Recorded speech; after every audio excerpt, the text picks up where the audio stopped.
et bienvenue dans la chaîne de Mathématiques Sciences. Aujourd'hui, je vais présenter et expliquer une nouvelle vidéo, qui est une vidéo donc tout simplement en physique-chimie sur le thème numéro 1, constitution et transformation de la matière.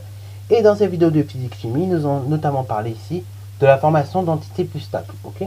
Alors bon, ici, pour parler d'entités plus stables, on va déjà commencer par parler des gaz nobles, et ensuite des ions monoatomiques, et enfin on va terminer par la formation de molécules et le schéma de Lewis. Ok, notamment avec les doublés liants et les doublés non liants. Ok, voilà. Donc, ici on va parler de formation, comme je l'ai dit, d'entités plus stables. Mais justement, qu'est-ce que c'est que les entités stables? Voilà. Alors, les entités stables, c'est tout simplement des entités dont les couches électroniques sont totalement remplies. Ok, et justement, des atomes ayant des couches électroniques totalement remplies, il n'y a que les gaz nobles. Ok, donc si vous regardez par exemple l'hélium, vous avez vous avez la première couche électronique qui est totalement remplie. Si vous regardez l'argon, donc 18 électrons, vous avez toutes les couches électroniques qui sont parfaitement remplies. On ne peut plus ajouter d'électrons sur chacune des couches électroniques. Ok, si vous regardez le krypton, ce sera la même chose, ainsi de suite, ainsi de suite. Si vous regardez le néon, donc 10 électrons, pareil, les couches électroniques sont parfaitement remplies. Ok, on ne peut pas ajouter d'électrons. Ok, donc ainsi, en fait, les gaz nobles qui ont 8 électrons de valence, sauf pour l'hélium, bien évidemment qu'il y en a 2, en fait, sont, sont des éléments très stables, puisque tout simplement, leur couche de valence est parfaitement remplie. Ok, toutes les couches sont remplies parfaitement, et donc ça fait que ça crée une très grande stabilité en termes électroniques. Ok, une très grande stabilité chimique. Alors, ces gaz tout simplement nobles, donc comme je vous l'ai dit, vous avez le néon, vous avez le krypton, vous avez également l'hélium, et puis tout plein d'autres. Ok, voilà, néon, krypton et argon également. Et ces gaz nobles, ils sont situés en général dans la dernière colonne du tableau périodique des éléments. C'est-à-dire, vous regardez le tableau périodique des éléments, vous regardez la dernière colonne, la 18e du tableau périodique des éléments, et en fait, sur cette 18e colonne du tableau périodique des éléments, vous allez retrouver une série de gaz nobles. Donc, à commencer par l'hélium, après vous avez le néon, vous avez également l'argon, le krypton, etc. Ok, voilà.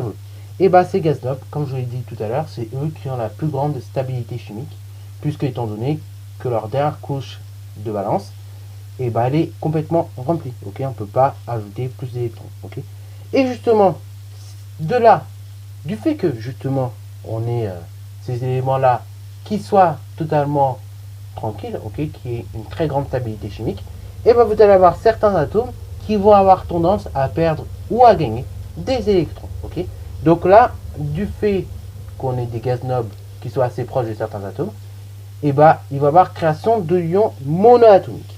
Et justement, les atomes ayant un ou deux électrons de valence vont avoir tendance justement à perdre ces électrons pour former des ions, ok, pour former notamment des ions positifs, ok, de sorte à adopter la configuration électronique du gaz noble le plus proche, ok. Et au contraire, les atomes ayant un voire deux électrons qui justement sont en moins, ok, si vous avez des atomes, il leur manque un ou deux électrons, ok, pour se rapprocher du gaz noble le plus possible, tout simplement ils vont en faire en sorte de gagner ces 1 ou 2 électrons pour s'approcher du gaz le plus noble possible. Ok, voilà. Donc, je vais vous donner quelques exemples pour que ça soit un peu moins flou dans votre tête. Donc, par exemple, je prends l'ion chlorure, ok, que j'avais déjà pris un exemple. L'ion chlorure, il faut savoir que sa configuration électronique, c'est la suivante. C'est-à-dire, on remplit d'abord la première couche électronique, donc ça fait 1 S2. Ensuite, ça vous donne 2 S2, 2 P6, ensuite 3 S2 et 3 P5, ok.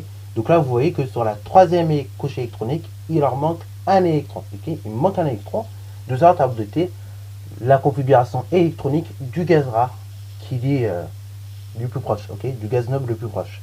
Et donc justement, cet atome-là, l'atome de chlore, il va avoir tendance justement pour adopter la configuration électronique du gaz noble le plus proche, donc à savoir l'argon, à gagner cet électron. Ok, voilà. Et ainsi donc. Comme ça, il va pouvoir avoir une très grande stabilité chimique. Et en revanche, au niveau électrique, par contre, il ne sera pas stable. Il ne sera pas neutre en tout cas. Au niveau électrique, là, par contre, vous pourrez deviner, il sera négatif, ok, puisqu'il y aura un électron en trop. Bon, je l'ai dit l'ion chlorure, mais c'est la même chose pour l'ion magnésium. L'ion magnésium que j'avais donné dans la dernière vidéo, enfin dans la vidéo sur les ions, etc. et bah l'ion magnésium, Mg2+, et bah pareil, cet ion-là, il a 2 électrons en trop, ok. Et bah il va avoir tendance justement à perdre ces électrons qu'il a en trop, ces 2 électrons qu'il a en trop, de sorte à se rapprocher du gaz noble bah, qui le précède, ok, dans le tableau. Et donc ici, il va se rapprocher notamment du ion, en fait. Et donc, en perdant ces 2 électrons-là, il va devenir un ion positif. Et donc, sa formule, ça sera Mg2+, ok. Voilà, voilà. Après, on a la même chose pour l'ion sodium, on a la même chose pour l'ion potassium, etc., etc., ok. Mais en fait, comment dire, la formation d'ions, c'est pas la seule chose qui peut se passer pour rendre des éléments plus stables. Parfois aussi, il va y avoir aussi formation de molécules. Alors justement, rappelons ce que c'est qu'une molécule. Une molécule, elle se forme notamment par assemblage d'un voire plusieurs atomes. Ok, voilà vous. En tout cas, elle se forme par un assemblage en nombre limité d'atomes. Okay, on ne peut pas mettre une infinité d'atomes non plus. Il y a un certain nombre limité d'atomes que l'on peut mettre. Ok, parce qu'après, bah, trop d'atomes, tu des atomes. Ok, voilà vous. L'une des molécules les plus longues, elle est située dans votre corps humain. On l'appelle l'ADN, aussitôt appelé aussi acide désoxyribonucléique. Okay, cette molécule, j'en avais peut-être parlé en SVT, mais elle mesure 2 mètres. C'est-à-dire que dans le noyau de toutes vos cellules, vous avez des molécules qui s'appellent ADN et qui mesurent 2 mètres. Donc dans tous les noyaux de toutes vos cellules. Ok, voilà, donc il faut vous dire, c'est énorme. 2 mètres. Bon, alors comment ils arrivent à rentrer? C'est parce que c'est très simple. En fait, l'ADN, c'est comme un peu un cheveu, c'est-à-dire que c'est même plus petit qu'un cheveu en termes de taille, ok, en termes de grosseur, c'est très petit par rapport à un cheveu. Mais si on le condense bien, et bah les 2 mètres, ils rentrent facilement, tu vois, ok. Voilà vous. Et justement, pour cette formation de molécules, et bah il va y avoir des liaisons de valence, ok. La liaison de valence, ça va être la mise en commun par 2 atomes de 2 électrons de chaque atome, ok. Et ainsi donc à la molécule, ok, et bah il y en a, vous allez avoir un atome qui va apporter un voire plusieurs électrons à l'autre atome, et au contraire vous allez avoir un atome qui va délester un voire plusieurs électrons, ok.